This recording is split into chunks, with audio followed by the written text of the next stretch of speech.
मां बाख के मारे भाई खां बची सघां थो।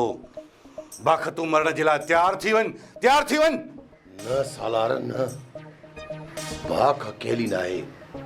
जेकॾहिं तो बाख के गोली हण जी कई तो हितां भॼण जो तोखे रस्तो बि हथ कोन ईंदो।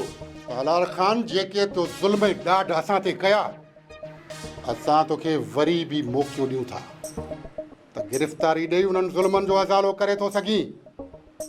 सुधरी वञ त भलो अथई। हाणे सुधरी छा कंदुसि? हाँ नक तव्हांजी टीकरुनि ते को मां मुड़ी वेंदुसि छा? बाख मरण जे लाइ तैयार थी वञ चवां थो।